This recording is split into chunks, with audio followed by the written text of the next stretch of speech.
사연을 얘기하기 전에 저희 집에 뭐 찜줄이 있거나 그런 거는 전혀 없고요. 네. 이 일은 제가 30년 전쯤에 제가 10살 때쯤에 시작됐는데요. 음. 그때 인제 저희 집을 상황을 설명해 드린다면 아빠, 엄마 그리고 연년생 3 딸이 있는 딸부잣집이었어요. 그중에 이제 축하드립니다. 제가 첫째고요. 이제 오래전이니까 지금도 그렇지만 젊은 부부가 인제 내 집 마련한다는 게 네네. 힘들잖아요. 그렇죠. 근데 이제 엄마가 좀 생활력이 좋으셨어요. 음. 그래서 결혼 10년 만에 꽤 괜찮은 넓은 평수의 집을 마련을 해서 어.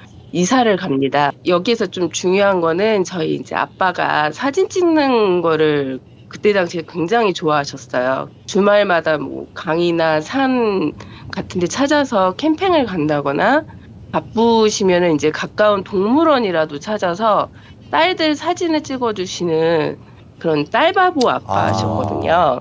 근데 이제 사건이 시작된 거는 엄마가 10년 동안 고생해서 인제 마련한 첫 집으로 이사를 가면서 시작됐어요. 그 집이 현관으로 들어가면 바로 인제 몸을 오른쪽으로 이제 돌리면 왼쪽에 작은 방이 있고 그 옆에 주방, 중간방 그리고 오른쪽에는 큰 거실, 이제 현관에서 정면에는 안방이 있는 그런 구조였거든요. 첫 내 집 마련을 한 엄마가 인제 거실에는 인제 큰 소파도 놓고 대형 수족관도 두고 내 집을 꾸미는 재미에 인제 한참 빠지셨을 때쯤에 그때가 이제 크리스마스 이브 날이었거든요. 이제 유독 추웠던 날로 기억되는데 이른 저녁 식사를 끝내고 가족들이 안방에서 TV 시청을 하고 있었고 저는 이제 주방에 시커멓고 커다란 그 옛날 자개장 있잖아요. 네.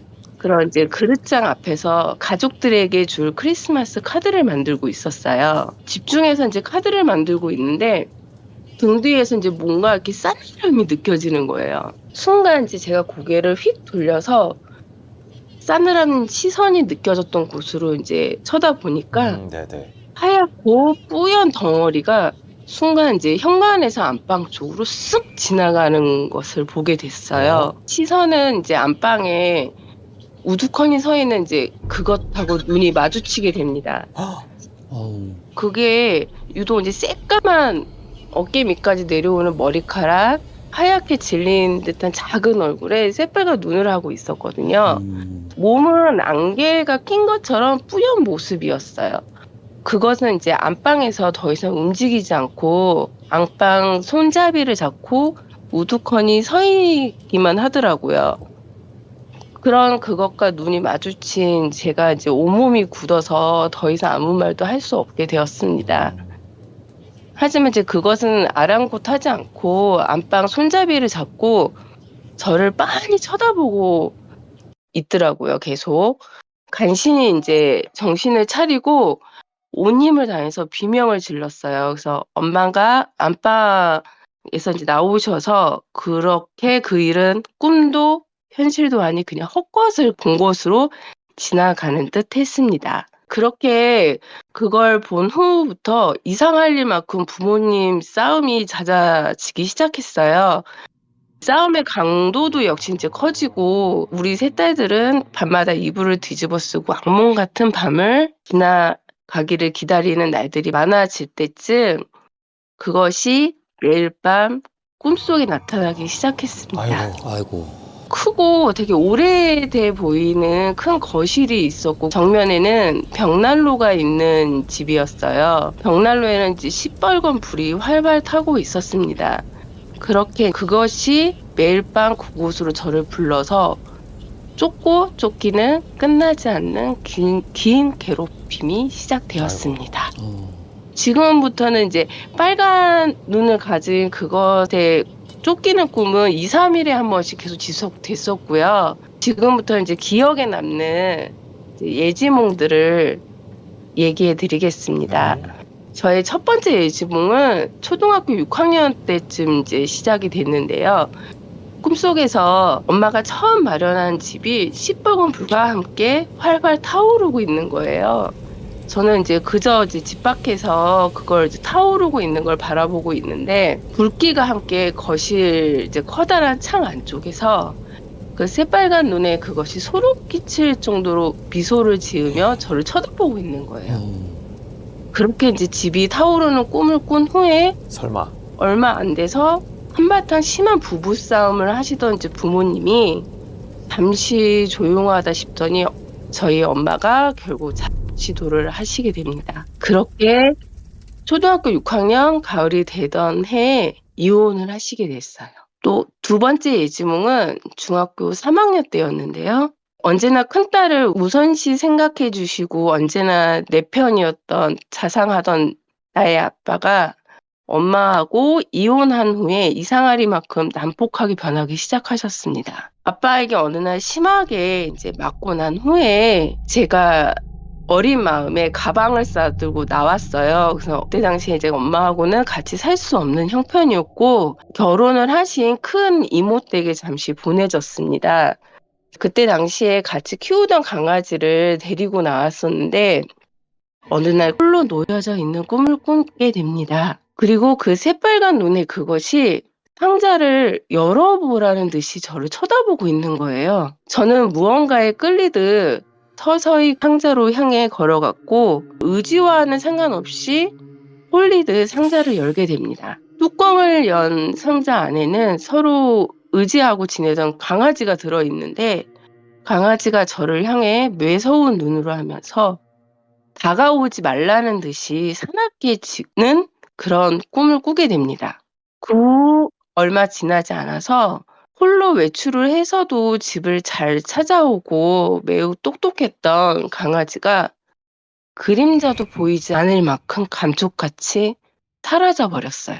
전단지를 인제 붙여가면서 찾으려고 노력했는데 도저히 찾을 수가 없더라고요. 그리고 나서 세 번째 예지몽은 고등학교 1학년 겨울방학 때 잠시 외가에서 지낼 때입니다. 외가에서 저와 막내 삼촌은 6살 차이로 조카 사이라기보다는 남매같이 지내던 사이였습니다. 당시 삼촌이 대기업에서 인제 일을 하고 있었는데 어느 날 꿈에 이상하리만큼 큰 새하얀 병실이 있었고 병실 중앙에 침대 하나가 이렇게 놓여 있었어요. 근데 그 침대 옆에 새빨간 눈에 그 여자가 서 있는 거예요. 속으로 '또 무슨 일을 또 만들려고 그러나.' 생각하고 침대 옆으로 다가가니까 침대에 막내 삼촌이 양팔과 양다리에 기부스를 하고 누워 있고 제가 그냥 아무런 감정 없이 삼촌만 쳐다보고 있는 그런 꿈을 꾸게 됩니다. 또 그렇게 인제 아침에 일어나서 늦은 오후쯤 됐을 때 할머니하고 인제 단둘이 TV를 보고 있는데 전화가 오는 거예요. 근데 인제 이 전화 내용이 막내 삼촌의 직장 상사분이셨는데 삼촌이 현장에서 일을 하다가 8층 높이에서 추락을 했고 다행히 안전망에 걸려서 목숨에는 지장이 없는데 양팔과 양다리가 골절되었다는 전화였습니다. 그래서 삼촌은 그렇게 오랜 시간 또 병원 생활을 하게 됐어요.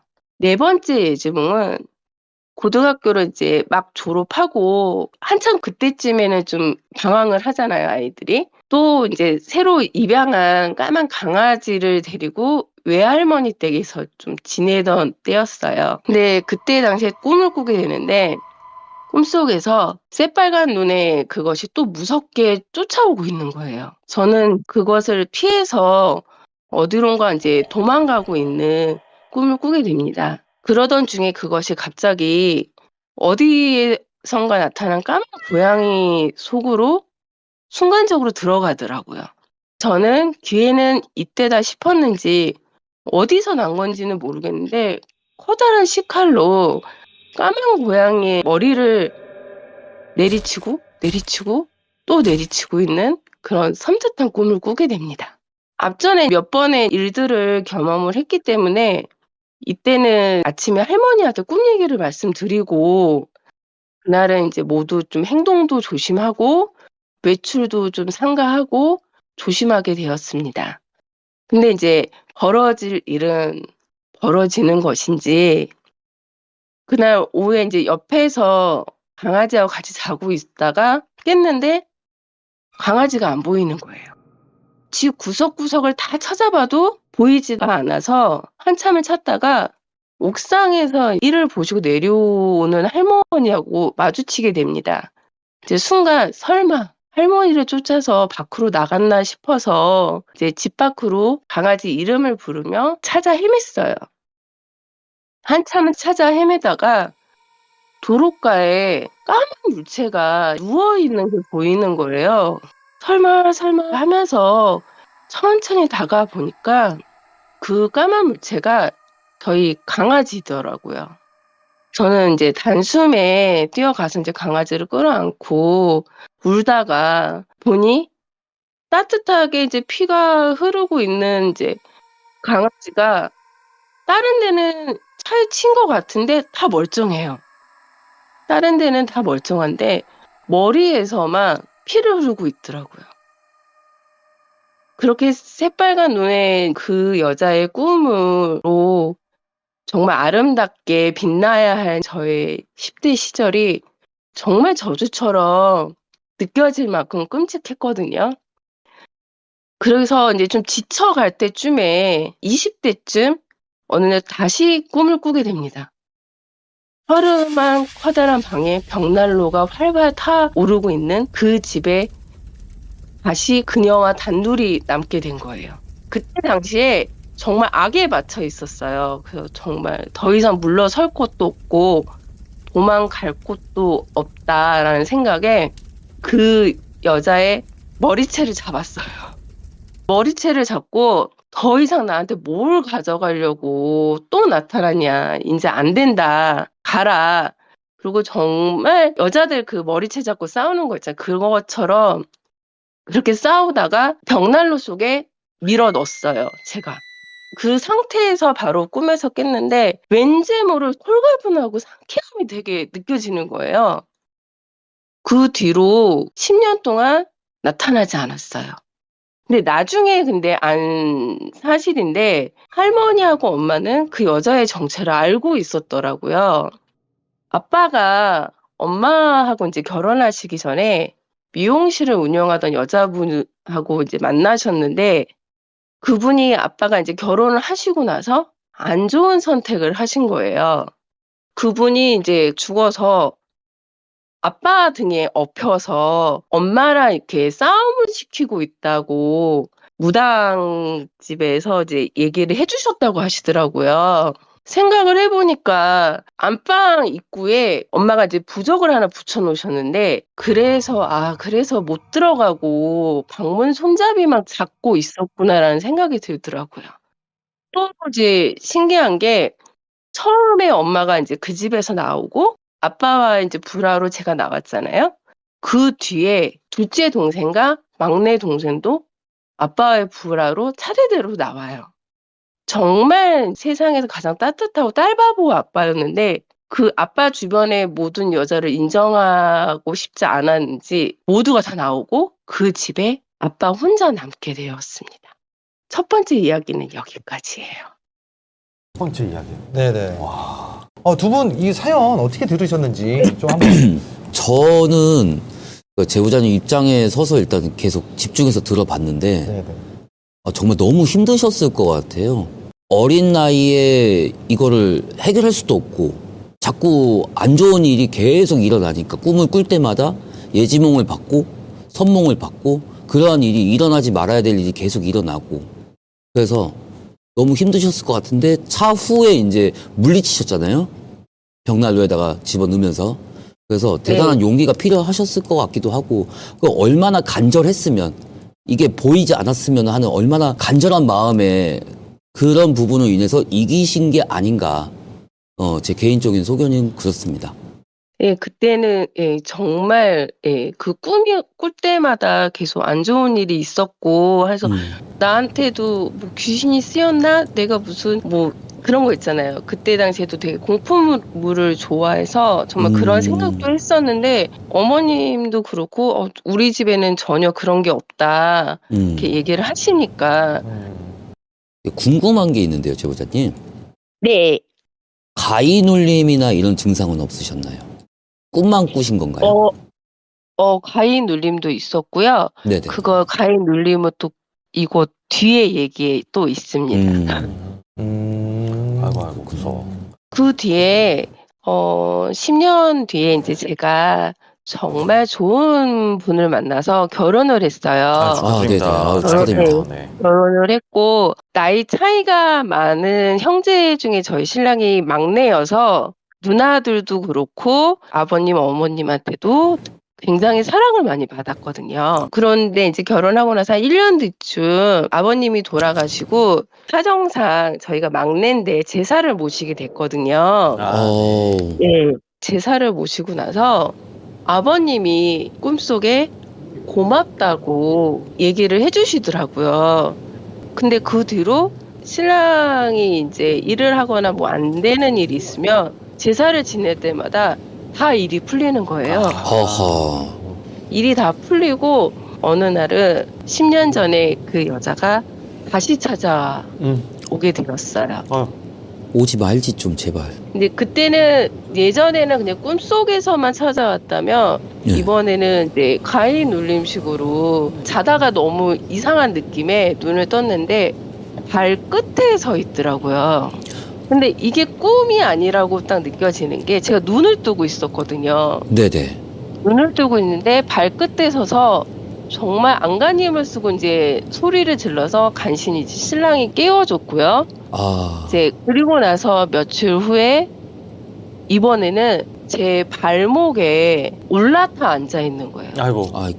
점점 이제 앞으로 오는 듯이 눈을 이제 뜨고 그 여자하고 딱 마주쳤는데 순간 머리맡에서 네. 누군가 부르는 소리가 나는 거예요. 위쪽으로서 고개를 돌려서 위로 보는데 아버님이 네. 일어났니? 일어나야지. 이렇게 깨워주시는 부르는 소리가 들리더라고요. 네. 위를 보고 아버님과 눈을 마주친 다음에 정말 신기하게 깨어났어요. 깨어나고 그 뒤로 지금까지 단 한 번도 나타나지 않았어요. 아, 그럼 아버님이 막아주시나 보네요. 그런 네. 것처럼 들리네, 느껴지네요.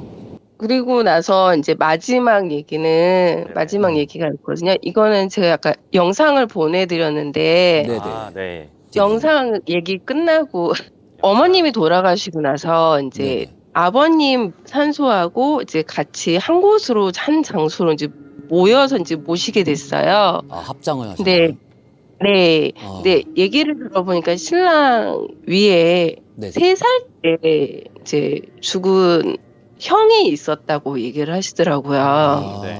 근데 그게 딴 곳에 계셨는데 다 이렇게 합장을 하면서 모셔왔대요. 모셔와가지고 어머님 옆에다가 이제 묻어드렸다고 얘기를 하시더라고요. 네네. 제가 아버님 이제 제사를 모신다고 말씀드렸잖아요. 네네. 그래서 제사를 상을 차리고 있는데 누나분이 이제 형님이 저한테 전화가 오셔서 어차피 이제 밥 차리는 거니까 불쌍하고 하니 밥 한 공기만 올려주면 안 되냐 얘기를 하시는 거예요. 그때는 그걸 이제 아무 생각 없이 어차피 뭐 밥상을 차리니까 상을 차리니까 네네. 이제 하고 올려드렸어요. 근데 올리고 나서 절을 하려고 하는데 과일 같은 게 보면 이렇게 밑둥이랑 위에를 치잖아요. 네네. 그쵸. 근데 사과가 또르륵 하고 굴러 떨어지는 거예요. 네. 그래서 왜 그러지? 하고 다시 다른 걸 갖고 와서 다시 올렸어요. 네. 근데 또 절을 하려고 하니까 또 또르륵 하고 또 떨어져요. 그래서 이상하다. 그러고 다시 올렸어요. 근데 이번에도 마찬가지로 또 떨어지는 거예요. 마지막에는 아예 그냥 그거를 내리고 그냥 제사를 모시고 끝났거든요. 끝냈는데 며칠 뒤에 제가 이제 신랑이 코를 많이 골아서 거실에서 이제 자고 있었거든요. 네네. 근데 애기들이 왜 이렇게 맨발로 소파나 어디 이렇게 다리가 짧으니까 걸으면 차박차박차박 이렇게 소리가 나잖아요. 아, 네네네. 걷잖아요. 근데 자고 있는데 소파 위에서 차박차박차박차박 하고 이렇게 소리가 나는 거예요. 놀래서 벌떡 일어나서 이렇게 봤는데 아무것도 없어요. 근데 다시 누워서 자려고 하는데 또 소파 위에서 처벅 하고 소리가 나는 거예요. 오. 그날 밤은 또 그렇게 보내다가 그 다음날 저희 아래층에 이제 아시는 분 어머님이 이제 무당분이셔가지고 네. 그 언니한테 전화를 해서 물었더니 그분이 이제 미쳤냐? 왜 애기 밥을 차려주냐? 애기 밥은 그렇게 함부로 차리면 안 된다 하고 말씀을 해주시더라고요. 그래서 숯을 태워서 우선 집에 이제 한번 돌리라고 네. 말씀을 해주시더라고요. 일단 이제 급한 대로 좀 그렇게 하고 그게 너무 이상해서 무당집에 이제 좀 찾아가 보니까 그분이 해주시는 말씀이 뭔가 해를 가하려고 한 건 아니고 제가 뭐 신줄이나 그런 게 있는 건 아닌데 그냥 조상하고 좀 뭐 연결이 잘 되는 그런 타입이어서 뭔가 말을 하고 싶어서 온 것 같다고 하시더라고요. 그러면서 그분이 해주시는 말씀이 그 아기가 들어오셨는지 네. 퀵퀵퀵 하시면서 네네. 나는 이렇게 목이 메어서 죽었는데 옷도 좋은 것도 안 해주고 나 잘 자고 있었는데 왜 나를 이렇게 깨워서 네. 좋은 옷도 안 해줬냐 이제 그러더라고요. 가만히 안 두겠다 그렇게 얘기를 하시는데 근데 저희를 가만히 안 둔다는 게 아니라 그 아기 묘를 건드리신 게 저희 둘째 아주버님이셨는데 그 집을 가만히 안 두겠다고 얘기를 해서 저도 이제 아이들을 키우는 입장이니 네네. 그러면은 제가 어떻게 하면 되겠냐 말씀을 드렸더니 좋은 옷을 해서 우선 좀 태워주자 네네. 얘기를 하시더라고요. 그래서 사이즈에 맞는 예쁜 이제 한복을 이렇게 해서 그 무당 쌤한테 드렸어요. 그래서 저는 안 갔거든요. 네네. 무서워서. 또 쫓아올까봐. 근데 그렇게 해드리고 나서는 일단은 저희한테는 피해가 없었어요. 그런데? 예. 근데 그 집은 모르겠어요. 연락을 안 해서. 아이고. 일단은 그리고 그 뒤로는 제가 이제 CCTV 영상을 보내드렸는데 일단은 좀 뭔가 문제거리가 될 만한 그런 거를 CCTV도 저희 고양이 때문에 설치를 했었거든요. 그래서 그것도 다 떼고 소파에도 매트 깔고 제사를 지내도 뭐 아버님한테 뭐 보통 보면은 올해 뭐 어떻게 잘해주세요, 뭐 애들 잘해주세요 빌잖아요. 네네. 지금은 그런 것도 전혀 안 해요. 괜히 뭔가 일을 만들고 싶지 않아서 좀 무시하려고 네네. 지금은 노력하고 있어요.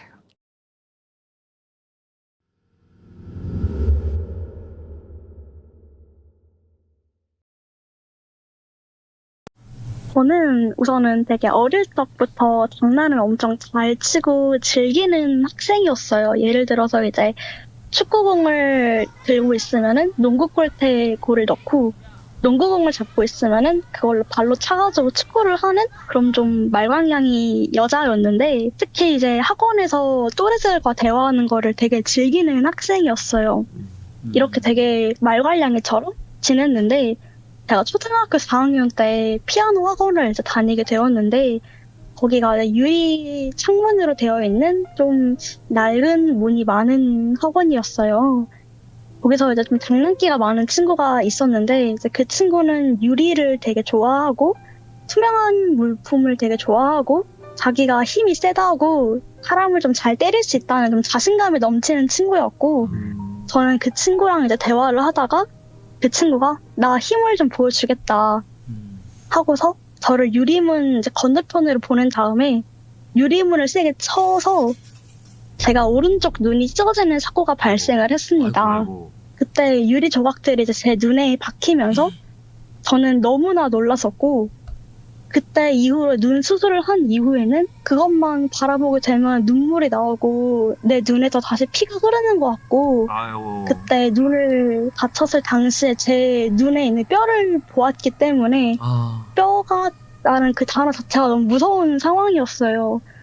근데 아무래도 초등학생이다 보니까 내가 아무리 다쳐 있어도 다시 뛰어놀고 싶고 학교에 가고 싶은 마음이 너무 강해져가지고 그때 이제 부모님께서 거울에 대한 좀 트라우마를 없애주시기 위해서 제 발끝에 이제 거울을 두게 해주셨어요. 그래서 이제 거울을 뒀는데 제가 그거를 이제 계속 바라보면서 트라우마를 극복을 했다고 좀 생각을 했는데 이게 어느 순간부터 눈을 감고 있으면은 발걸음이 들리고 이제 제가 거리를 걸을 때 팔다리가 없는 사람들이 지나다니거나 아니면 엘리베이터에 혼자 있으면은 내가 무언가에 끼어있는 느낌이라고 해야 되나? 되게 답답한 느낌을 많이 느끼고 내릴 때 분명 평소에는 이 타이밍에 엘리베이터 문이 닫히지 않는데 몇 번 빨리 닫혀가지고 제가 많이 발을 끼이는 사고가 많이 발생을 했었습니다.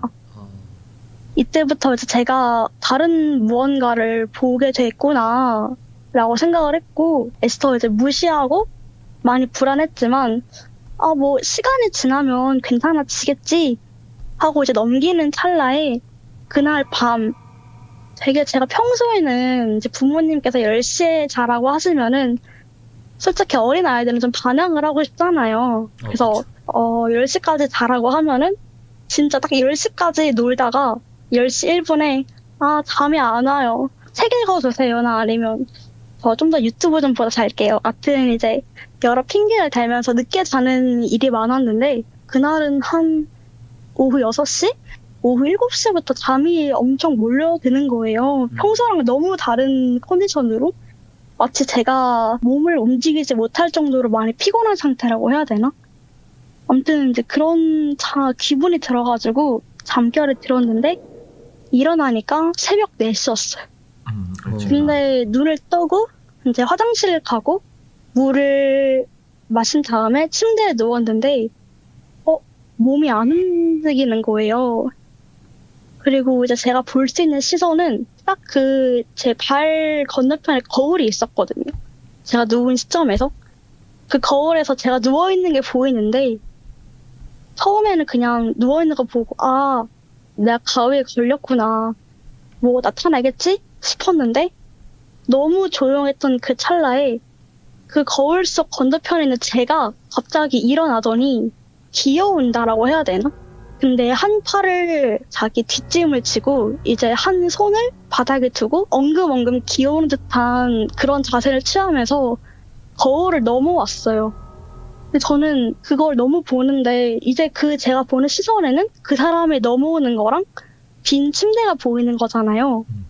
근데 그 상황에서 거울 속에 있던 또 다른 제가 무표정으로 다가오더니 저한테 이제 귀를 세게 부여잡으면서 너는 지금 너가 살고 있는 이 세상이 진짜인 것 같니? 이렇게 얘기를 하면서 너 눈 한번 뽑아보고 싶다. 너 눈 뽑으면은 내가 진짜로 살아갈 수 있는 거야? 이러면서 되게 잔잔하고 엄청 차분하게 얘기하는 상황이었어요. 근데 제가 그때 너무 놀라서 어떻게든 이걸 깨려고 안간힘을 썼고 이제 그날은 그렇게 가위에서 풀려나게 됩니다. 근데 이제 그 다음 날도 똑같은 상황이 되었고 이번에는 그 친구가 살짝 목을 꺾은 채 다시 거울을 넘어오기 시작했어요. 근데 예전과 좀 달랐어요. 어제는 분명 무표정으로 왔는데 그 다음 날은 살짝 미소를 지으면서 팔을 자기가 혼자 물어뜯고 있는 그 자세를 취하고 걸어오고 있는 거예요. 그 자해하는 식으로. 저인데 제가 팔을 물어뜯고 살점이 떨어져 나가는 게 보이는 거예요. 그러면서 제가 너무 놀라서 난 눈을 감고 싶은데 내가 볼 수 있는 시선은 거울밖에 없고 그 사람은 눈에 보이고 그 사람은 이번엔 다가와서 제 머리채를 부여잡고는 나를 본 거를 부정하지 말라면서 되게 끄끄끄끄 거리는 웃음소리를 수십 번을 넘게 한 다음에 그대로 제 머리를 세게 올렸다가 바닥에 내리치는 그 모션을 취했고 저는 기절했다가 일어나니까 바닥에 누워있었습니다.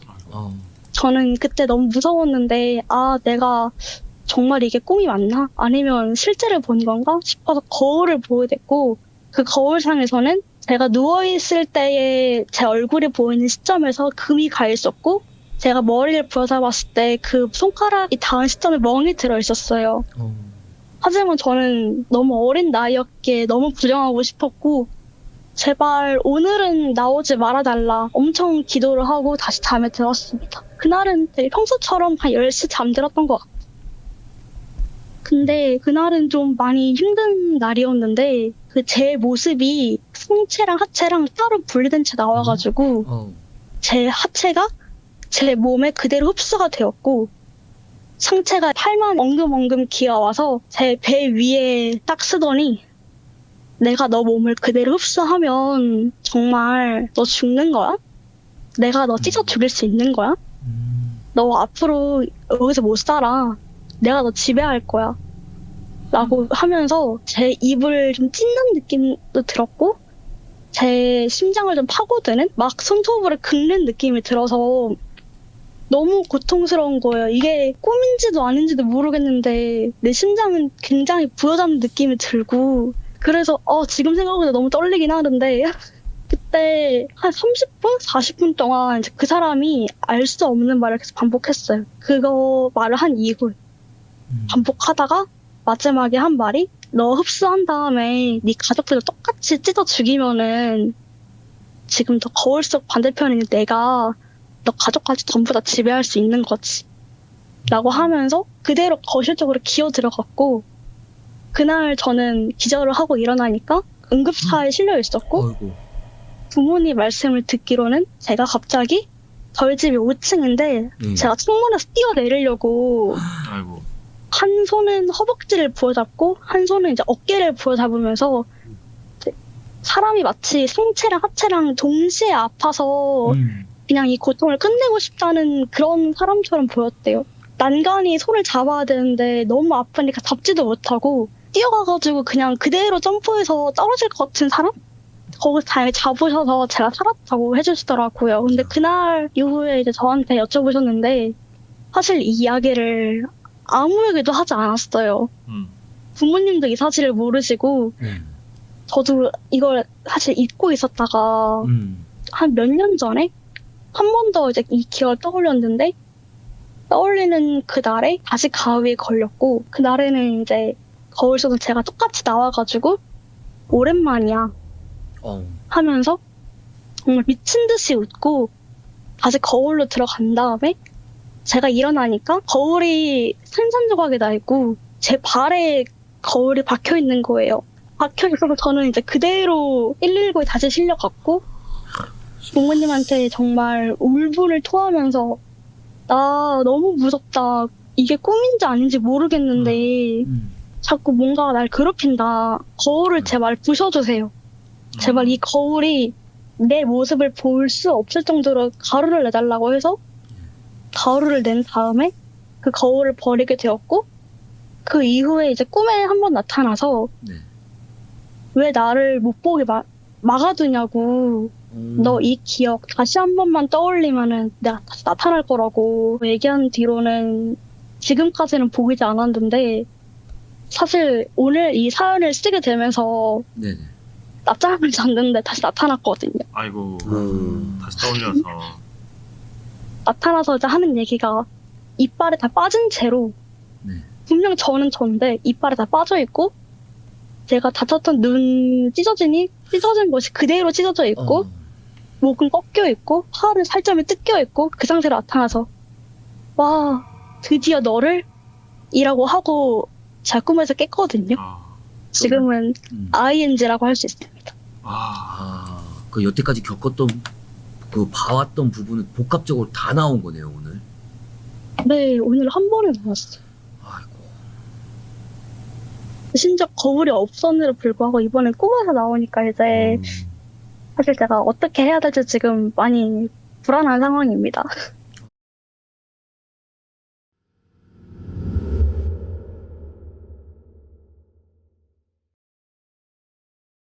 이번 주에 저의 이야기는 불청객에 관한 이야기인데 어떻게 보면은 이게 제가 이 공간에서 사는 사람임에도 불구하고 이 공간 안에 있는 어떤 존재들한테는 오히려 제가 침입자일 수도 있겠다라는 생각을 한번 해본 적이 있어요. 여러분들은 혹시 시 공간에 대한 그런 본인 스스로의 기준이나 개념 같은 게 있으신가요? 시공간? 네네. 저는 뭐 그냥 평범하게 얘기하는 3차원 공간에 한 차원의 시간이 합쳐져서 이제 4차원으로 시공간을 이해하고 있거든요. 스페이스 타임.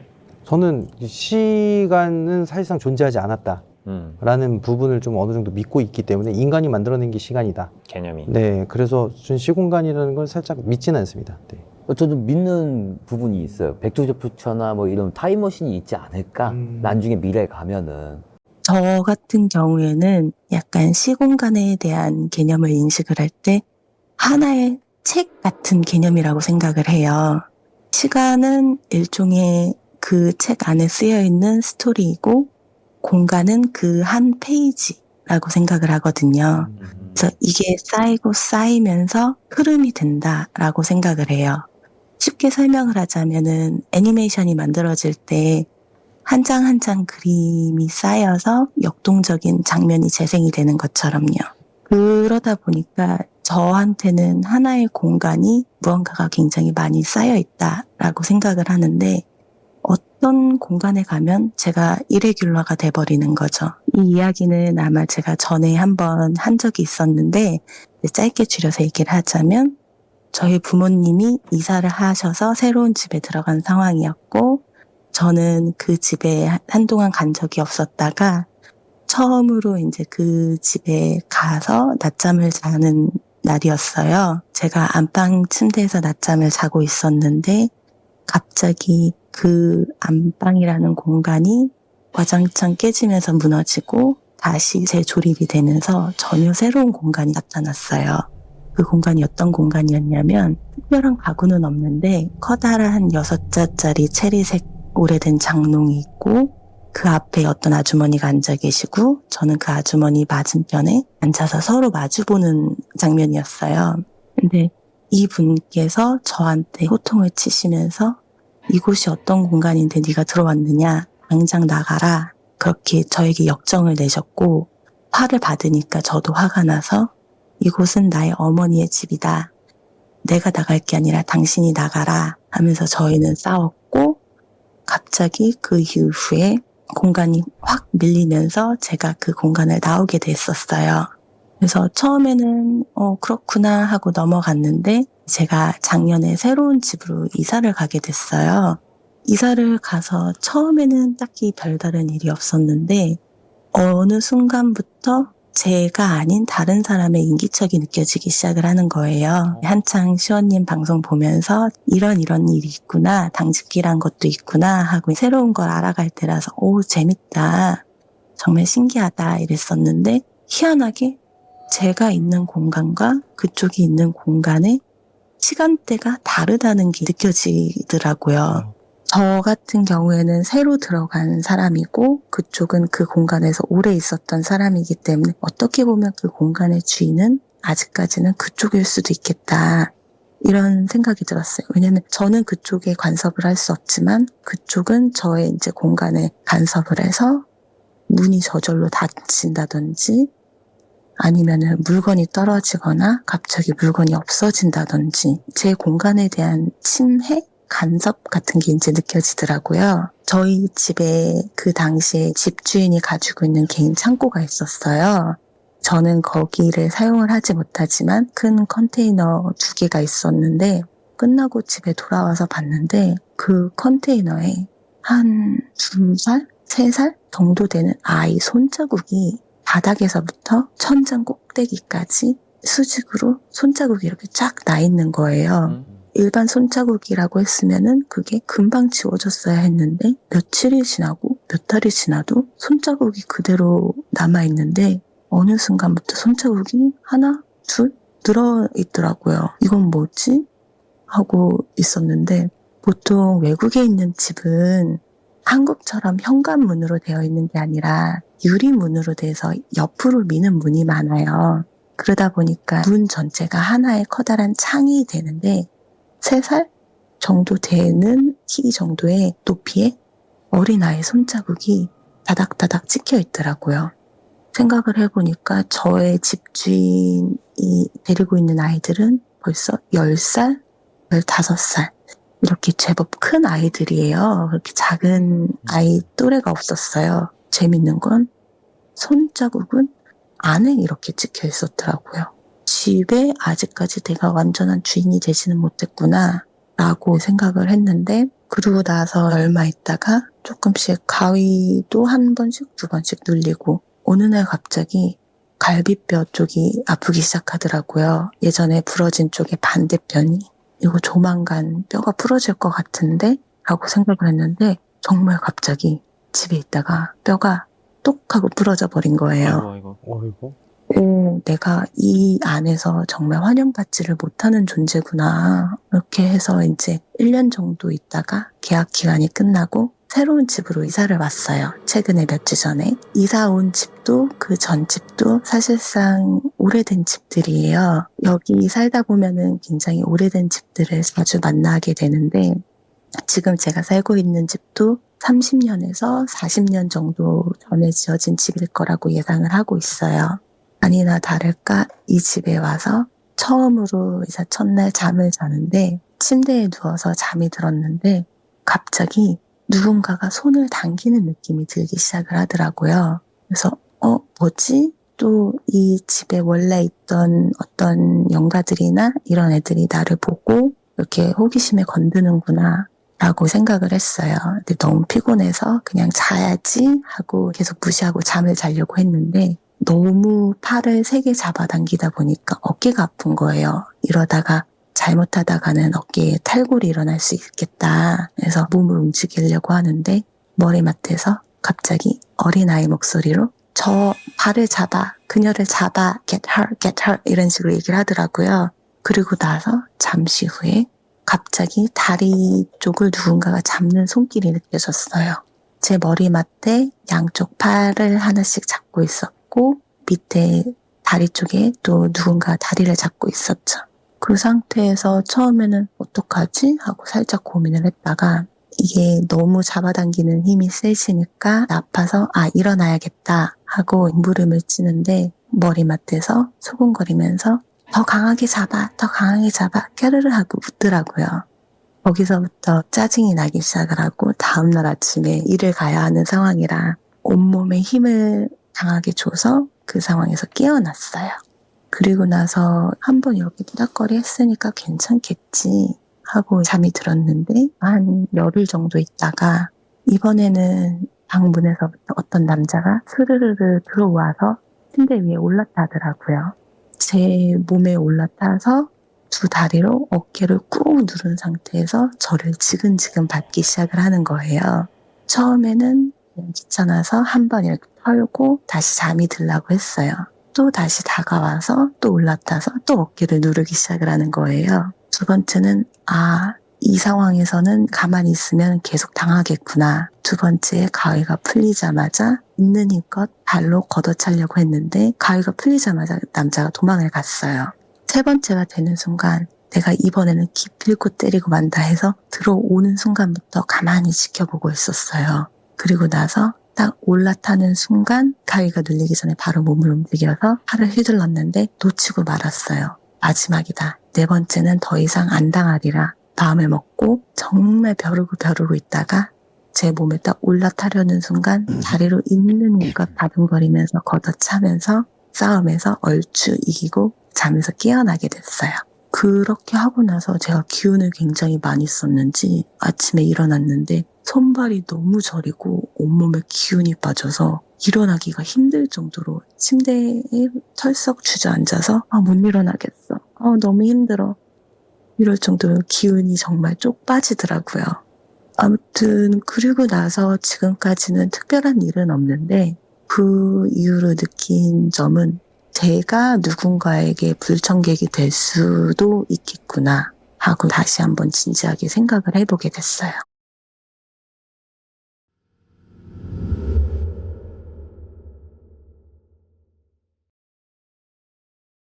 신랑이 초등학교 1학년 때였나? 가족들이랑 바다를 갔는데 신랑은 모래사장에서만 놀았대요. 그 전에 말씀드렸다시피 고모 할머님이 무당이신데 네네. 신랑한테 너는 물에 절대 들어가면 안 된다 라고 하셨거든요. 이제 다른 사촌들은 다 물에서 노는데 혼자 그러고 있으니까 이제 어머님이 안쓰러우셨는지 들어가도 된다고 얘기를 하셨고, 신랑은 신나서 물에 들어갔죠. 얼마나 지났을까?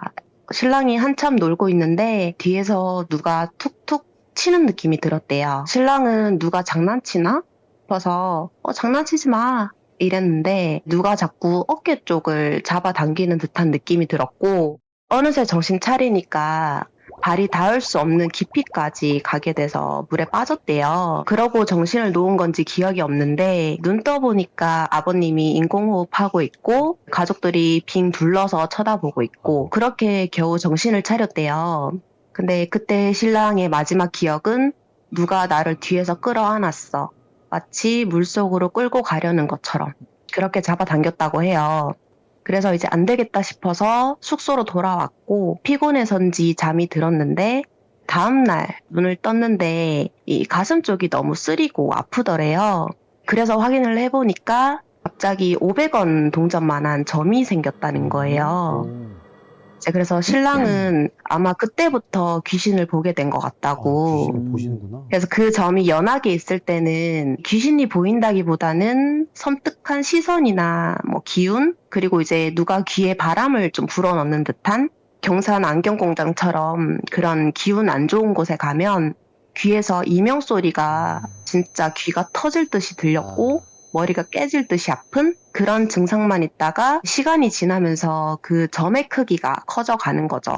그래서 이 점이 얼굴까지 번져갈 수 있다고 해서 지우러 갔는데 이 의사도 진단을 못 내리는 거예요. 많은 점을 다뤄봤는데 이런 건 처음이라고. 이게 뿌리도 깊게 박히고 어떤 점인지도 모르겠다. 그래서 이러면서 지우는데도 그 당시에 뭐 한 2천만 원인가 3천만 원 이렇게 상당한 비용이 든다고 해서 그냥 왔대요. 근데 그때부터 집안이 갑자기 기운다거나 다치는 횟수가 점점 많아졌고 가장 크게 다친 거는 신랑이 원래 격투기 선수가 꿈이었는데 덤프트럭에 깔리는 사고가 있었대요. 그래서 두 다리가 끼어서 덤프트럭이 밟고 가는 바람에 이 양쪽 정강이뼈가 지금은 없고 인공뼈를 넣어둔 상태고 다른 가족들도 뭐 잘 지내다가 뭐 갑자기 이혼한다거나 뭐 그런 안 좋은 일이 계속 발생하게 됐다고 해요. 그런 상황에서 이 점이 신경 쓰인 아버님께서 민간요법이라고 하면서 이 양파랑 마늘을 갈아서 오셨는데 그걸 얹으면 사라진다? 뭐 그런 게 있었나 봐요. 네네. 진짜 신기한 거는 양파를 얹었을 때는 별 느낌이 없었는데 이 마늘을 얹어두니까 그 얹어둔 부위가 독해서 쓰린 뭐 그런 게 아니라 누가 불에 달군 걸로 지지는 것처럼 그 부위가 불에 타는 것 마냥 너무 아프더래요. 그래서 관두고 일단 지켜보자 이러고 이제 시간이 지나서 고3 때 추석인가 명절이었는데 신랑네가 가족들이랑 고모 할머님을 뵈러 갔는데 그때 아버님은 고모 할머님께 신랑이 물에 빠졌던 걸 비밀로 하고 있었대요. 그 할머님 댁을 갔는데 고모 할머님이 이제 신랑한테 손발부터 씻고 신랑한테 절을 하라고 했대요. 그러니까 고모 할머님이 무당이시니까 신당이 있을 거잖아요. 근데 그걸 집에서 하셨는데 방이 따로 있어서 거기 들어가서 절하고 그러고 나한테 인사를 해라. 이렇게 항상 그렇게 얘기를 하셔서 들어가서 절을 하는데 신랑은 그 방이 너무 싫었대요. 막 들어가면 어지럽고 머리가 깨질 것 같고 뭐 향냄새도 싫고 이랬는데 고모 할머님이 하라는데 어떡해요. 그렇게 절을 하고 나와서 고모 할머니께 인사를 드리는데 갑자기 얼굴이 진짜 도깨비 마냥 엄청 무섭게 변하시면서 막 되게 화를 내시더래요. 원래도 무섭게 생기셨는데 인상이 구겨지시면서 화를 내시니까 신랑이 그렇게까지 무서운 얼굴은 처음 봤다고. 막 무서운 얼굴을 하고 소리 지르시면서 내가 분명히 물에 들어가지 말랬지? 옷통 벗어봐! 라고 얘기를 하시길래 신랑이 죽어도 안 벗는다고 막 버텼단 말이죠. 신랑의 가슴에 점 생긴 것 때문에 부모님도 싸우시고 해서 내가 잘못한 거니까 그만하셔라. 안 보이게 할게요. 하고 이제 문신으로 덮었대요. 그런 거도 있으니까 이제 필사적으로 막았는데 고모 할머님이 그냥 옷을 찢어버리시고는 그 점을 보신 거예요. 그러고는 아이고 하면서 너 왜 내가 물에 들어가지 말라고 한 줄 아냐? 하시면서 설명을 해주셨대요. 때는 바야흐로 고모 할머니께서 젊었을 적에 부모님이 돌아가시고 큰 할아버님 그러니까 고모 할머님 오빠 되시는 분이죠. 그 두 분께서 살고 계셨는데 고모 할머님이 젊었을 적부터 신기가 있으셔서 그때는 무당 이런 거 몰랐을 때니까 주위에 자꾸 뭐가 보인다. 너 이거 조심해라. 뭐 이러니까 얘 정신 나갔다. 뭐 이런 식으로 주위에서 이상하게 본 거죠. 그래서 약간 좀 사람이 없고 이러셨는데 그때는 예전이니까 전쟁 뭐 이런 게 있을 때잖아요. 큰 할아버님이 남자니까 전쟁에 나가셨겠죠. 나가시기 전에 친구들이랑 약주 한 잔씩을 하고 계셨는데 그 당시에 큰 할아버님이 되게 싫어하셨던 친구가 있었대요. 그 큰 할아버님이 친구분들이랑 약주하고 계신 그때 고모 할머님이 혼자 계셨는데 그 틈을 타서 그 싫어하는 친구가 고모 할머님께 나쁜 짓을 한 거죠. 그래서 이제 막 집에 돌아오셨는데 고모 할머님이 옷 다 찢겨져 있고 머리 헝클어져 있고 뭐 그랬던 이제 있었던 사건의 전말을 듣고 큰 할아버님이 아 진짜 그 친구를 찢어 죽여야겠다. 내가 얘를 총살을 하든 반드시 죽인다 하시면서 이제 벼르고 계셨던 거예요. 그러다가 전쟁 나가시고 우연히 그 싫어하는 친구가 다리에 총을 맞고 산으로 도망가신 거를 보신 거죠. 그러고 이제 그 친구가 절뚝이면서 산 쪽으로 도망가다가 무슨 저수지 같은 곳에 빠진 거예요. 그래서 그 친구가 큰할아버님 보고 살려달라고 애원했는데 너 같은 놈은 죽어도 싸다고. 그러니까 주위에 구해주려는 사람이 있었는데 그 사람한테도 총을 겨누면서 살려주면 너도 죽여버릴 거라고. 그런 식으로 하니까 아무도 도와주지를 못했고 결국 그 친구분은 돌아가시게 된 거예요. 큰할아버님은 걔가 죽었구나 생각하시고는 댁으로 돌아가셨던 거죠. 그 일이 있고 나서 고모할머님은 자손들한테 혹시나 해가 갈까봐 계속 기도를 하셨고 그렇게 괜찮아질 줄 아셨겠죠. 혹시 몰라서 신랑한테는 물을 조심하라고 했고 신랑 사촌 중에서 여자분이 한 분 계신데 그냥 편하게 사촌 누나라고 할게요. 그분한테는 산을 조심하라고 했대요. 근데 그분이 학생 때 수련회를 갔다가 숙소로 돌아가는 길에 산을 타게 됐는데 산에서 잘못 구르는 바람에 이 나뭇가지가 발목을 관통하게 됐고 확인해보니까 나뭇가지가 너무 커서였는지 발목이 되게 너덜너덜해졌다고 해요. 그러니까 소생이 안 된 상태가 된 거죠. 그러니까 사건의 전말을 보니까 앞뒤로 이끌어 주시는 선생님이 계셨고 뒤에 오시는 분은 좀 힘들어서 그 사촌 누나분이랑 거리가 좀 있었대요. 나고자 없는지 확인해야 되는 것도 있고 근데 갑자기 사촌 누나가 누가 잡아당긴 듯이 거기서 굴렀고 놀라서 이제 그분이 구하러 가신 거죠. 사촌 누나 입장은 뒤에서 내 가방을 누가 잡아당기는 바람에 구른 거다. 분명히 내 뒤에 누가 있었다. 이거였던 거고 뒤에 계셨던 선생님은 너 뒤에 아무도 없었어. 이러시니까 누구한테 잘못을 따질 게 없어서 그냥 그렇게 끝났대요. 뭐 수술 받으시고 이렇게 끝나셨고 신랑도 그렇고 사촌 누나도 아 그냥 우연이겠지 하고 다들 그렇게 넘어갔는데 그 사건들이 벌어지고 한날은 신랑네랑 사촌 누나네랑 다 모이는 날이 있었는데 신랑네가 고속도로로 가는 도중에 신랑이 아버님한테 묻더래요. 아빠 혹시 고속도로에 가드레일 쪽에 사람이 서 있을 수 있어? 이러니까 무슨 소리야 쓸데없는 소리 하지 마 이러길래 아니야 난 보이는데 왜 화를 내 이러면서 막 싸웠다는 거예요. 그러니까 신랑이 그때 본 거는 가드레일 뒤편 그러니까 도로가 아닌 반대편에 그 검은색 장화 같은 건데 검은 신발을 신은 무언가가 둥둥 떠 있는 것 같은데 상체는 안 보였대요. 근데 이게 사람의 형체 같은 느낌이라서 아버님한테 아빠 저거 안 보여? 이렇게 얘기를 한 거고 아버님은 뭔가 이상하다 싶으셨는지 너 그런 거 할머니한테 절대 말하지 마 이러면서 제재를 하시고 고모 할머니 댁에 이제 도착을 했대요. 근데 큰 집에 되게 순한 강아지가 있어요. 워낙에 이뻐하는 애라서 다 같이 산소에 가자고 뭐 아마 명절이었나 봐요. 가족들 친척들이랑 신랑이 강아지를 데리고 갔는데 잘 놀다가 갑자기 광견병 걸린 거 마냥 온몸을 부르르 떨더니 신랑을 보고 미친 듯이 짖더래요. 평소에는 신랑을 되게 잘 따르고 짖는 법 하나 없는 강아지가 이 신랑을 보고 미친 듯이 짖고 막 온몸을 부들부들 떨면서 이 한 번도 공격한 적 없던 애가 신랑을 물려고 달려들더래요. 근데 그때 순간 신랑이 코를 스치는 그 비릿한 향? 피비린내인지 뭐 철냄새, 쇠냄새 뭐 이런 게 스쳐 지나가서 너무 비릿하니까 개는 짖지, 냄새는 나지, 정신 못 차리고 있는데 그거를 또 고모 할머님이 보신 거죠. 그러니까 보고 또 한 번 얼굴이 무섭게 변하시더래요. 그러니까 신랑이 그때 잘못 본 건지 모르겠지만 고모 할머님 눈에 피 같은 게 흘렀대요. 그러니까 신랑은 무서우니까 왜 그러세요? 무서워요 할머니 이랬는데 고모 할머님이 내려와! 나와! 이러시면서 그 목검 같은 걸로 막 신랑을 때리시더래요. 근데 그러다가 신랑은 정신을 잃은 것 같이 하나도 기억이 안 나고 눈 떠보니까 속이 너무 따갑더래요. 아프고. 그러고 이제 고모 할머님이 하시는 말씀이 네 어깨에 그놈이 있어. 그놈은 결국에 왔네. 이러시면서 내가 내 새끼들을 다 죽이고 있었네. 미안하다. 이러시더라고요. 그러니까 신랑은 그때까지도 다 우연으로만 봤고 할머님이 이상하다고만 생각을 했는데 지금은 이해가 간대요.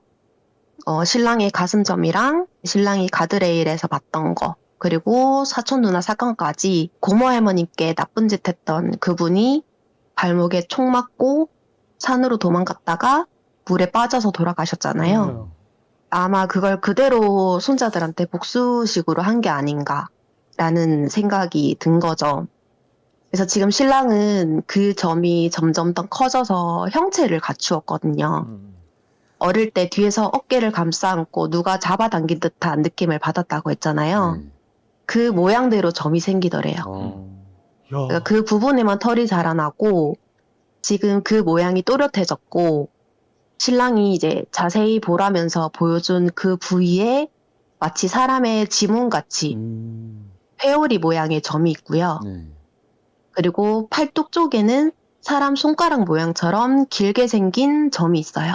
그러니까 이 점이 다행히 얼굴까지 올라오진 않았는데 오른쪽 쇄골 아래부터 가슴 쪽을 타고 팔뚝과 이어지는 점이 있고 그 모양은 뒤에서 누가 끌어안고 잡아당기면서 난 손자국처럼 그렇게 남아있고요. 지금까지도 가끔 귀신을 느끼고 보고 그러고 있는 상황이에요.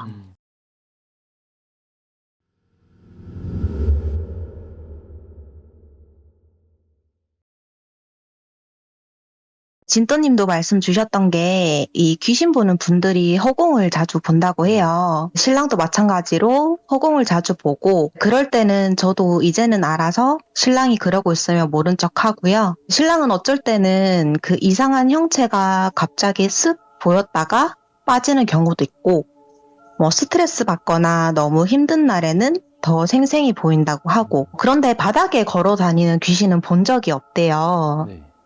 뭐 항상 어디 걸쳐 있다거나 구석에만 있는 느낌? 그래서 구석을 되게 좋아하는데 그러면서도 신랑한테 장난치고 싶어 하는 게 보인다고. 근데 이제 아무도 안 믿어주니까 그냥 보여도 모른 척하고 다른 사람들한테도 말 안 하는데 저는 이런 쪽을 좋아하니까 저한테만 얘기를 하는 편이고요. 얼마 전에도 안방에서 제가 신랑 자라고 불 끄고 문 닫고 나왔는데 갑자기 저를 큰 소리로 부르는 거예요. 그래서 나 문 좀 열어주고 가. 이렇게 얘기를 하길래 알았어. 이러고 열어주고 나왔었죠. 그러고 다음날 저한테 하는 말이 너 문 닫고 나갔는데 구석에서 귀신이 나 쳐다보고 있더라. 너무 소름 돋게 보길래 바로 소리친 거라고. 뭐 이런 식으로 자잘한 일들이 있어요. 본론으로 들어가면 이 총 맞은 귀신을 신랑 동생분이 처리하게 됐어요. 신랑이랑 동생분, 그러니까 저한테는 아가씨죠. 신랑이랑 아가씨랑 본집 소파에서 같이 영화를 보고 있었는데 이 무서운 영화를 봤었나 봐요. 그래서 한참을 집중해서 보는데 어느 순간 아가씨가 거실 문 쪽을 지그시 바라보고 있었대요. 그래서 쟤 뭘 보는 거지? 뭐지? 싶어서 이 아가씨가 바라보는 쪽을 봤는데 뭐가 있더래요. 그 건너편 건물에 옥상 쪽에 물탱크 같은 게 있었는데 그 옆에 뭐가 있었나 봐요. 근데 그 옥상에 누가 있을 수가 없는 게 그 어린애들이 거기 올라가서 장난치다가 떨어지는 사고가 있었어서 이 옥상 문을 폐쇄를 해뒀는데 물탱크 쪽에 이제 사람 형체 같은 게 있으니까 이상하다 이렇게 생각하고 쳐다봤대요. 근데 그 형체가 그냥 물탱크 옆에 나란히 서 있는 게 아니라 머리만 빼꼼 내밀어서 신랑 쪽을 쳐다보고 있더래요. 그래서 또 이상하게 보이는구나 싶어서 못 본 척하고 고개를 돌리려는데 아가씨가 오빠, 쟤 뭐야? 이래요. 그걸 듣고 진짜 소름이 돋았다는데 고모 할머님이 아가씨는 귀신 같은 거 안 볼 거라고 그렇게 말씀을 하셨대요. 그래서 오빠, 저거 뭐야? 이러길래 뭐가? 뭐 없는데? 이러면서 일부러 안 보이는 척을 했대요. 근데 아가씨가 아닌데? 뭐가 있는데? 잠깐만, 내가 그려볼게. 이러고는 막 그걸 그려요.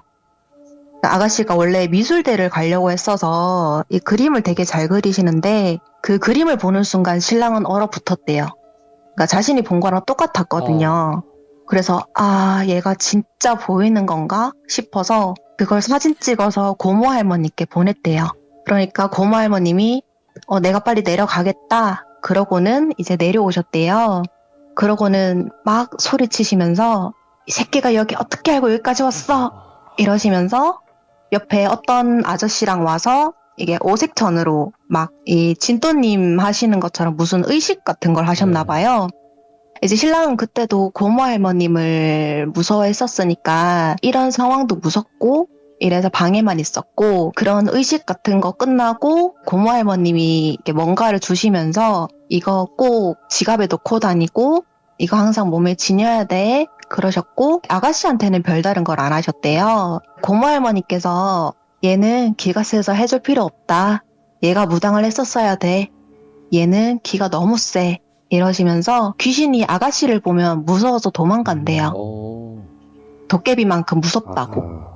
근데 사실 그렇기는 해요. 아가씨가 기가 좀 세다는 게 느껴지는 편이라서 이해도 되고 그러고는 이제 신랑한테는 너는 기도 약한데 왜 저기에 신줄이 타가지고 너는 무당할 놈은 아니다. 근데 저런 놈이 자꾸 저런 고생을 하니 네 아비 탓이다. 이러시면서 되게 속상해 하셨다고 해요. 저번 사연 때 아버님이 내림을 안 받으신다고 버티셔서 이 신랑한테 내려온 거라고 말씀드렸었잖아요. 그러니까 그 기운이 신랑한테로 오고 있는 거고 계속 귀신 보이고 뭐 귀신이 장난치고 이러는데 이제 기가 약하다 보니까 그 총 맞은 귀신이 신랑을 타고 와서 아가씨랑 신랑 눈에 보이게 된 거죠. 그러고는 괜찮아진 것 같았대요. 그러고 얼마 있다간가 아가씨가 방에서 자고 있었고 신랑은 거실에서 TV를 보는데 아가씨가 자고 있는 방에서 끙끙대는 소리가 들리더래요. 신랑은 되게 이상하게 잠꼬대하네 생각만 하고 TV만 계속 봤는데 그때 아가씨는 가위에 눌린 거예요. 눈을 떴는데 몸이 안 움직이니까 가위에 눌렸네. 그냥 빨리 풀려라. 이러면서 욕을 막 중얼중얼 대고 있는데 이 아가씨 자는 자리 옆에 그 책상에서 에나벨 같이 생긴 인형이 아가씨를 쳐다보고 있더래요. 그래서 뭐지? 싶어서 눈을 한번 깜빡이고 다시 쳐다보니까 이번엔 아가씨 침대 옆에 서서 눈만 빼꼼 하면서 아가씨를 쳐다봤대요. 그러고 다시 눈을 감았다가 뜨니까 이번에는 아가씨 가슴팍에 앉아서 빤히 내려보더래요. 그래서 아가씨가 안 내려와? 이러면서 소리를 팍 지르니까 그게 사라지더래요. 근데도 몸이 안 움직이니까 막 몸을 이리저리 흔들어 보고 있는데 갑자기 주방 쪽에서 물소리 같은 게 나더래요. 약간 달그락달그락 하면서 설거지 하듯이. 그래서 이제 아가씨는 어머니인가 싶어서 야, 누구야? 엄마야? 엄마? 이러니까 대답이 들려오지 않더래요. 그래서 너 누구야? 이러니까 갑자기 다른 공간으로 확 이동이 되더래요. 그 배경이 약간 정신병원처럼 흰색 벽지 같은 것만 있는 방 같은 느낌이었는데 그냥 끝이 없이 하얀 배경이 펼쳐진 느낌? 그냥 하얀 세상에 떨어진 느낌이었다고 해요. 근데 저쪽 어딘가에서 검은색 한복을 입고 있는 처음 보는 할아버지가 걸어오는데 되게 인자하게 웃으시면서 다가오셔서는 아이고 이쁜 내 새끼 하면서 아가씨 머리를 쓰다듬으시더래요. 처음 보는 할아버지가 아이고 이쁜 내 새끼 하니까 아가씨는 어리둥절해 있고 그 할아버님이 내 새끼 할아버지랑 거래 하나 할까? 이러셨대요. 그 할아버님이 아가야 너는 네 가족들 안 아프고 너 안 아프고 그러고 살고 싶니? 아님 권력과 돈을 원하니? 아님 장수하고 싶니? 이렇게 물어봤대요. 그래서 아가씨는 오래 사는 것도 싫고 안 아프고 사는 게 최고겠다 싶어서 그냥 가족들 안 아프고 저도 안 아프고 그렇게 살고 싶어요. 이랬더니 그 할아버지가 되게 호탕하게 웃으시면서 이래야지, 이래야 내 새끼지, 고맙다 이러시더래요. 그래서 아가씨는 근데 저는 드릴 게 없는데요? 이러니까 할아버지가 왜 없어? 거기 있잖아. 네 손가락을 봐. 이래서 딱 쳐다보니까 아가씨 손가락에 빨간 실이 묶여 있었는데 그 실을 따라서 쭉 쳐다보니까 그 실 끝에 총 맞은 귀신이 연결되어 있더래요. 그래서 그 군인이 무슨 북한말 같은 걸 하는데 그 몰골이 정말 말도 못하게 흉측하더래요. 그러니까 막 썩은 내도 되게 심하게 나고 그 귀신 몸에 빨간 실이 온몸에 감겨 있는데 그 할아버지가 그거 할애비한테 주련? 이러셔서 얼른 드렸다는 거예요. 그러고 눈을 딱 떴는데 갑자기 형광등이 그 아가씨 머리맡 쪽으로 떨어지면서 이 얼굴을 살짝 비껴나가면서 와장창 깨진 거예요. 그때 신랑이 깨지는 소리를 듣고 바로 달려갔고 아버님도 마침 계셨어서 같이 달려가서 처리하고 했는데 아가씨가 이러더래요. 아빠, 나 어떤 이상한 할아버지가 와서 내 손가락에 있는 귀신 들고 갔어. 이게 네 오빠 살리는 거라고. 그래서 다들 꿈꿨네 이러고 대수롭지 않게 넘겼어요. 근데 그러고 나서 1년 뒤쯤인가 이사한다고 짐 정리하다가 어떤 박스 같은 게 있어서 열어봤는데 거기에 무슨 사진이 있더래요. 그래서 아가씨가 그 사진을 보면서 오빠, 그때 내가 봤던 사람이 이 할아버지였어. 그 사진이 친할아버님이셨고 신랑이랑 아가씨는 친할아버님 사진을 그때 처음 봤대요. 아버님이 한 번도 사진을 보여주신 적이 없어서 그때 처음 본 건데 아버님도 그 당신 아버님 얼굴을 모르세요. 그러니까 아버님이 4살 때 친할아버님이 돌아가신 거라서 이 사진으로만 간직을 했었나 봐요. 아가씨도 그때서야 이 귀신을 건네드린 분이 친할아버지라는 걸 알게 된 거죠. 그렇게 그 귀신을 그 이후로 보인 적은 없었고 고모할머님은 친할아버님이 그 귀신을 데려가신 것 같다고 다시는 너희한테 올 일 없을 거다 이렇게 말씀하셨던 거고 신랑도 그 이후로 장난치는 귀신을 많이 보는데 그렇게 해가 되는 귀신은 아직까지는 보이지 않아서 다행이다 이렇게 하고 살고 있습니다.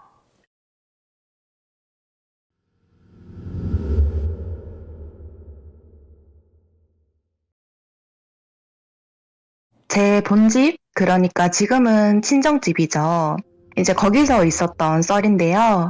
이제 오늘은 신랑 이야기는 아니고 저희 가족, 그리고 제가 겪었던 다양한 미스터리한 사연이에요. 당시 시호님이 계셨다면 아마 당직기를 바로 신청했을 만한 일들이 벌어졌었는데요.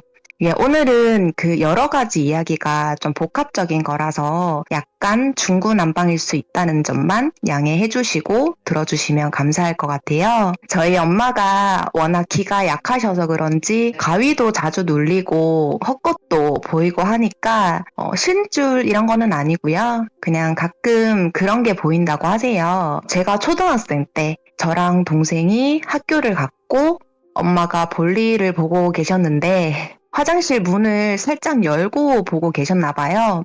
근데 그 문 앞으로 뭔가가 휙 지나가길래 처음에는 저희가 그렇게 지나가나? 라고 생각을 하셨는데 이게 생각해보니까 저희는 학교에 있을 시간이라서 지나갈 사람이 없었어요. 그래서 약간 무서운 마음이 들어서 신경을 안 쓰려고 했는데 또 뭔가가 다시 한번 휙 지나가길래 나 무서우니까 장난치지 마.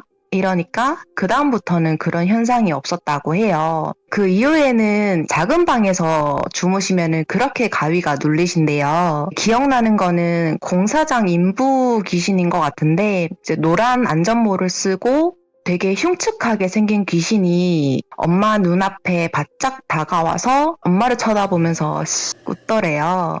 이 얼굴은 약간 녹은 듯이 다 흘러내리고 하니까 되게 무서우셨다는데 이거 외에도 다양한 귀신들한테 시달리시니까 아예 작은 방에서는 절대 잠을 안 주무시더라고요. 또 동생은 가위에 한 번도 눌려본 적이 없는데 이게 처음으로 눌린 가위가 이게 가위인지 모르겠다라고 했던 게 본인이 자다가 눈을 떴는데 천장에 둥둥 떠다니더래요.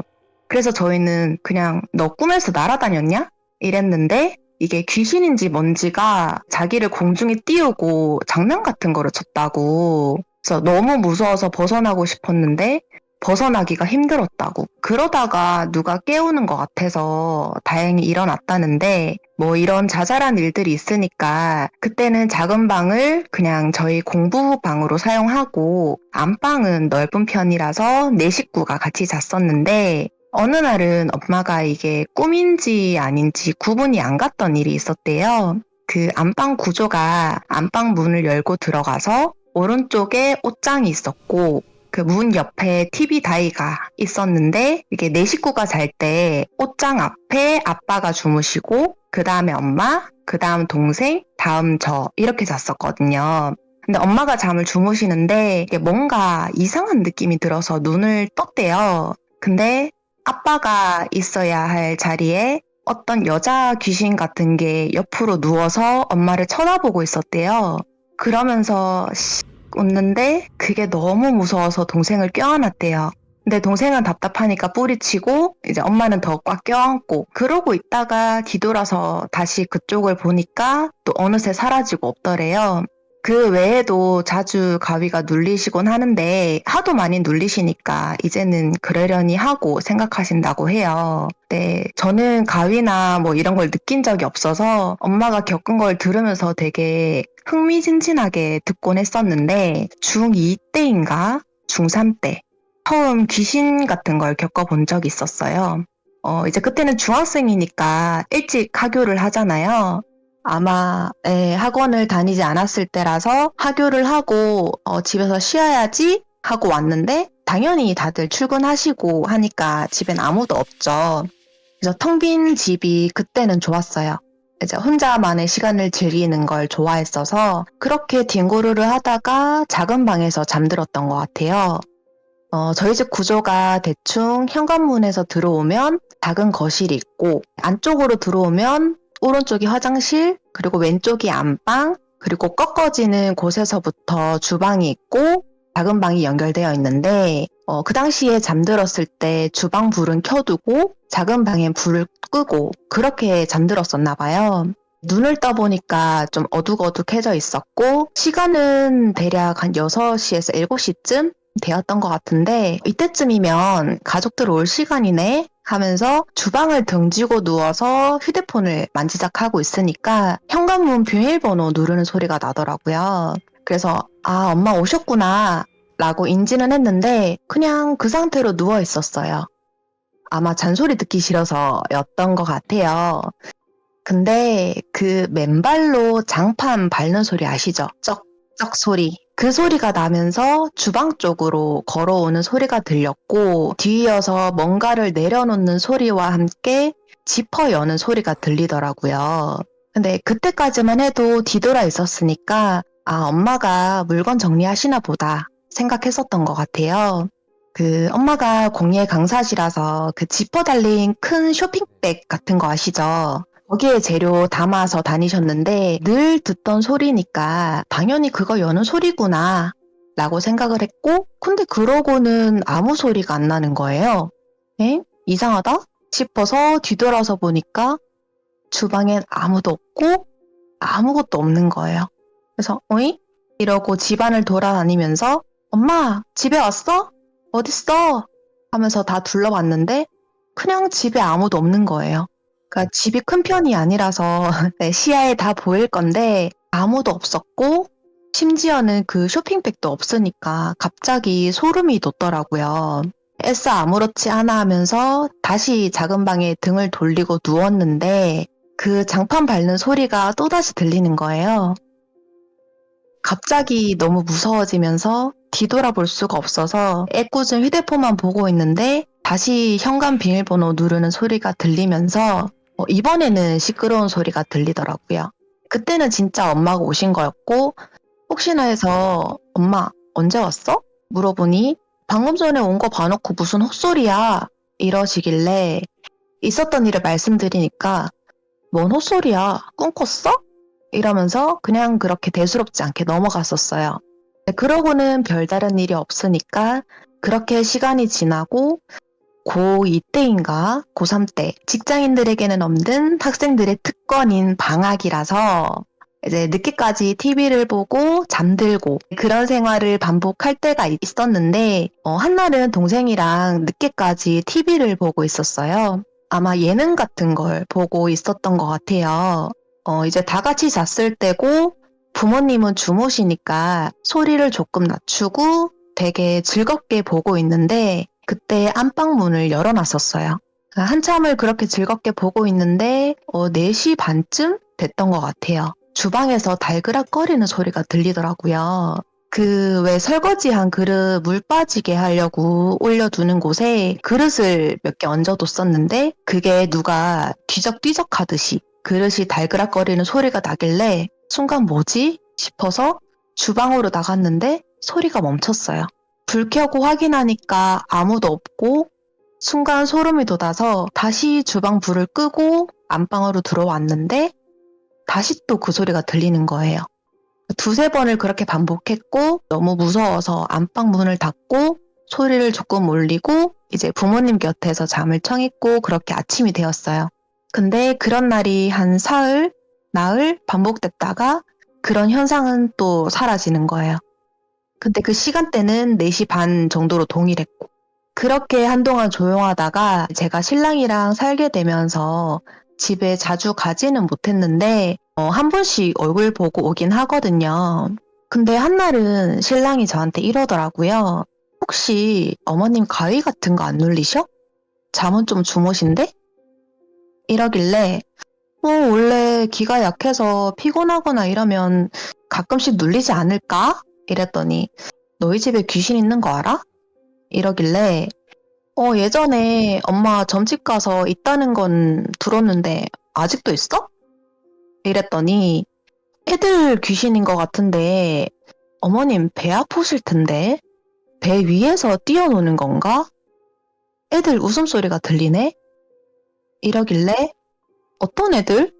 그게 보여? 이러니까 애들이 방방 뛰면서 되게 신난다는 듯이 까르르 웃는 소리를 들었다. 이러는 거예요.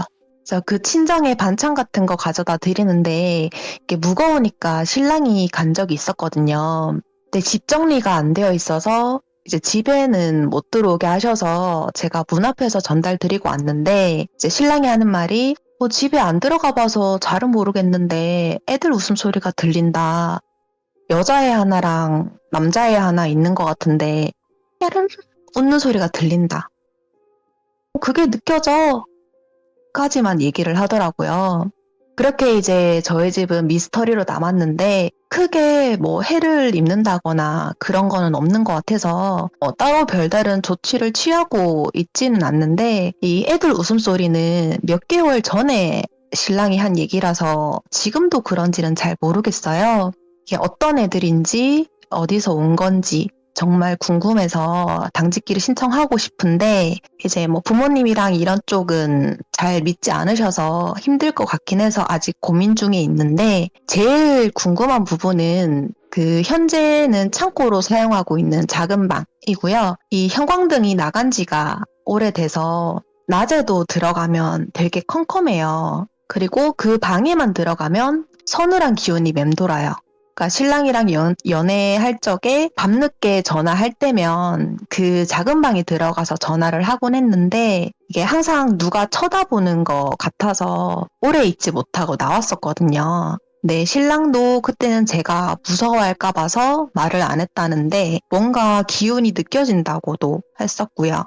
제가 그 당시에는 이게 좀 무서웠는지 흘려들었었는데 지금 생각해보니까 신랑이 전화하면서 문득 누가 속삭이듯 말하는 것 같다고 뭔가 이상한 느낌 드니까 우리 작은 방에서 전화하지 말자 라고 했었던 것 같아요. 그 당시에는 신랑이 이런 기운이 있다는 걸 몰랐을 때라서 괜히 장난치는 거구나 하고 넘겼었는데 이제는 왜 그랬었는지 이해가 가고요. 아마 이제 가능하면 당직기 신청하고 펜터마츠 분들 오셔서 진행하시면 그 시연님 사용하시는 EMF 측정기에 불 5개 다 뜰 것 같은 느낌도 들고 진짜 애들 귀신 말고도 다른 귀신들도 있는지 이제 해끼치는 애는 아닌지 알고 싶은데 그거는 부모님이랑 협의되면 신청 한번 해보고 싶습니다.